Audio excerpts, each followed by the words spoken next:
Right then, welcome back. Today, we are, well, we're riding probably the most famous motorbike in the world, Kawasaki Gpz900R Ninja. Now, it was only a Ninja in North America, but it was the first Ninja, which I guess it's the origin of the species, not just for Ninjas, but modern sports bikes as a whole, because it was the first 16-valve liquid-cooled inline 4 motorcycle. It was the first to have X and Y and Z, and Kawasaki kept it a secret for about 5 or 6 years while they were developing it.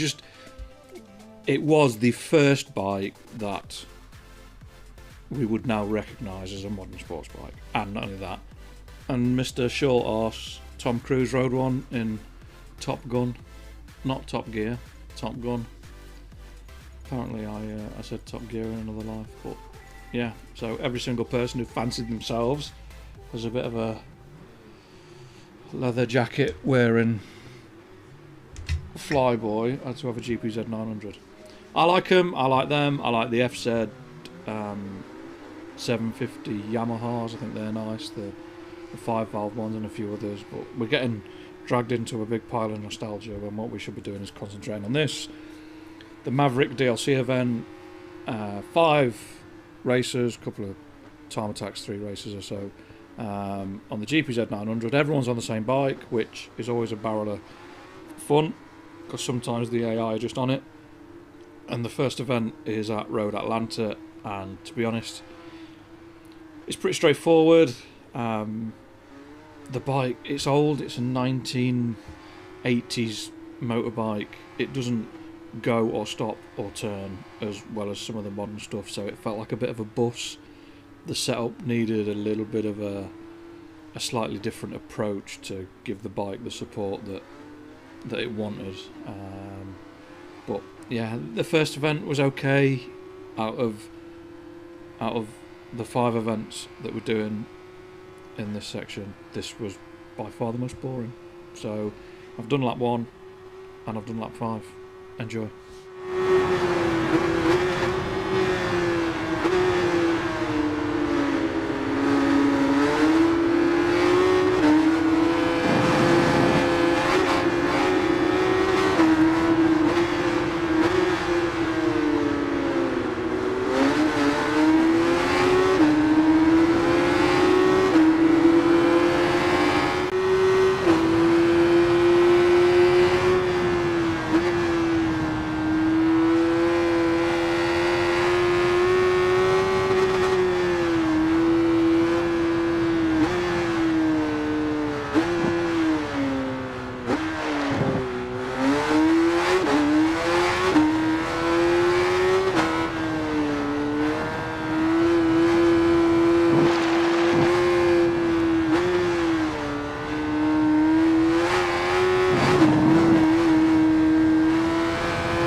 It's done. Not the most enthralling race. Not a fan of that track, the motorcycle layout. I've said in previous videos I prefer the standard layout, but we won it at a canter by a country mile, whatever other phrase you'd like to use, and it's done.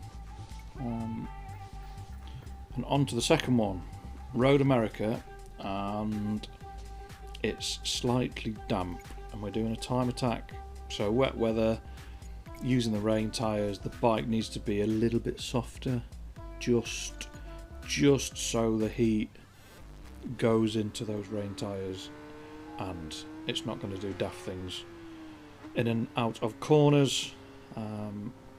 Not the hardest target in the world, pretty much like all the time attacks. Just don't crash, and you'll be absolutely fine.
Done. Like I said, not the hardest target in the world. Just go steady, and you'll do it. We did it by a fair old margin in the end, and we are on to race 3 at Utah. Now I like Utah. In fact, I'll go as far as say I love Utah. Good track, especially the full and outer course. The west and east courses I'm not a massive fan of. This is the worst of the lot for me. Every corner looks the same. I've not done a massive amount of races on it, so I can't quite work out where I am and whether it's going to be a tight corner or not a tight corner. And as you'll see, there are a few, we'll just call them hiccups.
a bit more like it. Bit of battling, bit of fighting, bit of the AI getting rowdy and sticking a front wheel up the inside, trying to shove me about. They're a pain in the arse when the races are like that, but they are more enjoyable. There is nothing worse than getting to the front after turn 2 and then just spending 5 laps at the front. That's horrendous. Anyway, race 4, Laguna Seca. Probably going to upset some people here. I don't like Laguna Seca. It's been in every single racing game since Gran Turismo came out, and game developers feel a need to put it in, and I just don't like it. It's not for me.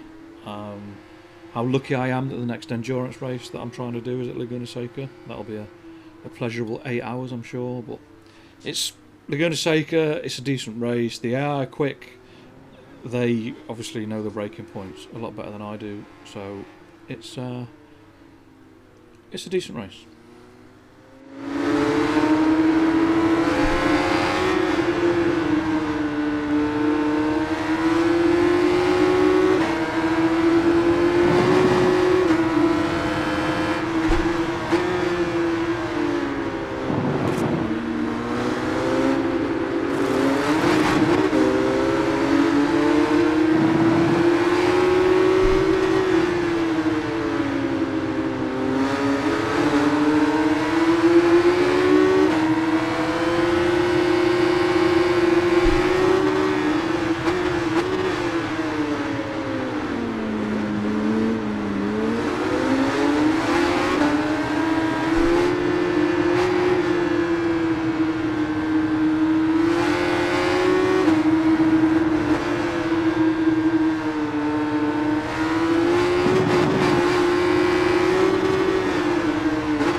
it's done. Mr. Tommy Edwards was on my money.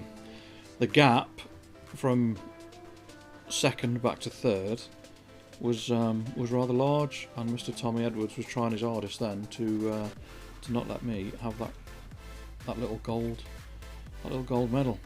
But it's done. 4 down, 1 to go, and yeah, this is where things got a little bit more interesting. The bike's okay, it makes a nice noise. Like I said, it's not the fastest thing in the world. The setup was a little bit different, and this is where the differences in setup and the way the bike was handling started to catch me out. So VIR North course, that first corner caused me all sorts of trouble. I run wide and then get together. I managed to recover up to 8th place, and I thought, I've probably still got a chance of doing this, and then I crashed again, lost the front end on the brakes, and the front tyre was getting very, very, very warm. So I went into setup, added a little bit of spring hardness on the front to give that front tyre a bit more support, and then all the tyres went cold. So now I'm struggling. I've gone miles past the braking point because I'm trying to work out what's going off with the tyres, and we've been it. I get back on, and just because I've not made big enough balls up of it falling off there, I get on the gas, the tyre's cold, the bike slides, and we get off again. So we crash it twice in about 30 metres, which was an absolute joy. So I undo what I did and take the spring hardness back out the front, adjust the rear in the vain hope that I'm going to get some temperature into the tyres that's going to last for most of the race, and we get away and we get a bit of a lead, and then, well, I just make an almighty fuss-to-cluck of it, and well, from then on it's probably the best race of the 5. Enjoy.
done. It's done, it's done, it's done. Never, ever, ever, ever give up. Never. It's way too easy just to go restart, try again. And some of the best races I've had on this game, whether it be a 3-lap or a 5-lap or whatever, an endurance race, have always been the ones where I've been under pressure to get back to the front and try and win. They're just awesome, and you suddenly find you're able to concentrate a lot better. But it's done, 5 golds, it's all sorted, and we move on to the next event. Thank you for watching, I really appreciate it. Leave me a like, a comment, and subscribe, and fingers crossed, I'll see you next time. Stay safe, peace.